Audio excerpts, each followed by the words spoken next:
And so when I hear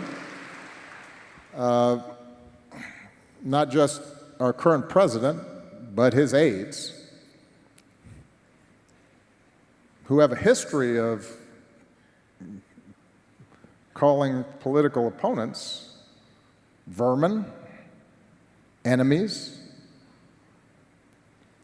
who need to be targeted, that speaks to a broader problem that we have right now.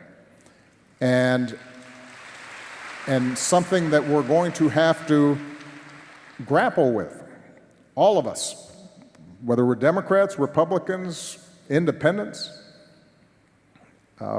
We have to recognize that on both sides, undoubtedly there are people who are extremists and who say things that are contrary to what I believe are America's core values. But I will say that those extreme views were not in my White House.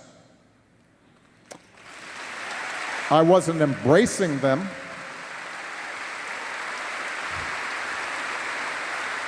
I wasn't empowering them. I wasn't putting the weight of the United States government behind extremist views.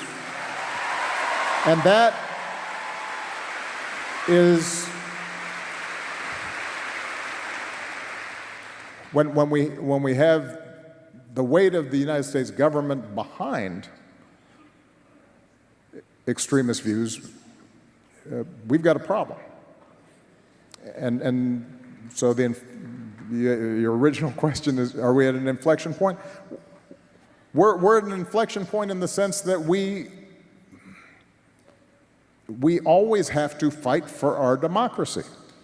And we have to fight for those values that have made this country the envy of the world. And I often say democracy is not self-executing. It depends on us as citizens, regardless of our political affiliations, to stand up for certain core values, because otherwise we may not have them.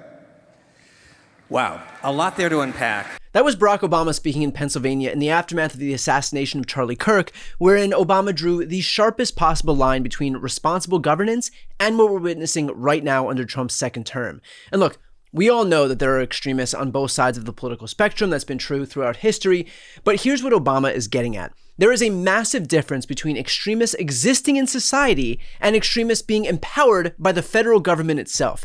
There is a difference between fringe voices shouting from the sidelines and fringe voices being handed the microphone by the President of the United States. And that difference, that is exactly what we're living through right now. Because when your attorney general is claiming without evidence that left-wing radicals killed Charlie Kirk before any investigation is complete, when she promises they will be held accountable based purely on political assumptions rather than facts, that's the weight of the US government behind extremist views. When federal charges are expected to be filed based on political ideology rather than evidence, even though the suspect is not cooperating with authorities and police still don't know the motive, that is exactly what Obama is warning about. But it goes so much deeper than just one case. Obama pointed to the Trump administration targeting law firms, for example, that represent ideas that the White House disagrees with, and how they've punished media outlets, including today, they've just done so with Jimmy Kimmel, where it's been announced that he will be no longer allowed on the air. He said, quote, "That kind of behavior is contrary to the basic compact we have as Americans." He also said that Donald Trump pulled credentials from news organizations, noting, quote, "Imagine if I had pulled Fox News' credentials from the White House press corps. It is unimaginable that the same parties that are now silent would have tolerated behavior like that from me or a whole bunch of my predecessors." And the reality is he's right. Can you imagine the absolute meltdown we would have seen if Obama had barred Fox News from the White House press corps? Republicans would have screamed about tyranny and authoritarianism from every rooftop in America. Hell, they screamed about tyranny and authoritarianism when Obama signed fewer executive orders than Trump already has in this term. And yet now that Trump is doing exactly that to outlets that he doesn't like, the outrage on the right is conspicuously absent. The hypocrisy is staggering, but it's also revealing, because what Obama is exposing here isn't just Trump's authoritarian tendencies, it is the complete collapse of Republican principles. Obama noted, quote, "The guardrails and norms that he and his predecessors abided by in the White House suddenly no longer apply." That makes this a dangerous moment, but here's what makes Obama's comments particularly devastating. He's not making partisan attacks. He specifically acknowledged, quote, "People who I ran against, I know John McCain believed it, I know Mitt Romney believed it, when he was talking about the president's role in unifying rather than dividing. What I'm describing," Obama said, "is not a Democratic value or a Republican value, it is an American value." And that's the key point here. This isn't about left versus right. This is about whether we're going to have a government that operates within small d democratic norms or one that weaponizes federal power against its political opponents. Obama specifically called out how Trump and his aides have a history of calling political opponents vermin, enemies who need to be targeted, described it as a broader problem that we have right now and something that we're going to have to grapple with, all of us.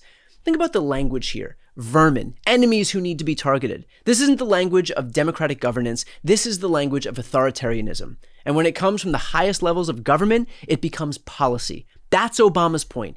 There will always be extreme voices in American politics, but when those extreme voices are given the power of the federal government, when they are empowered by the White House itself, that's when democracy is in danger. Obama described what we're going through right now as a political crisis and noted that the majority of the White House and many Republicans in Congress have demonstrated that they're okay with just breaking the rules, just breaking the system in certain ways. The reality is that in a normal world, Charlie Kirk's death could have or should have been a point at which the entire country recognizes that we are on a dangerous trajectory that will help no one, left, right, and center, and that we should change course. Instead, we are seeing it weaponized for political gain before the investigation is even complete. That's not justice, that is politics. And it's exactly the kind of extremist thinking that Obama is warning about right here. And his warning could not be clearer. Quote, "When we have the weight of the United States government behind extremist views, we've got a problem. We're not just flirting with that problem anymore, we are living it every single day."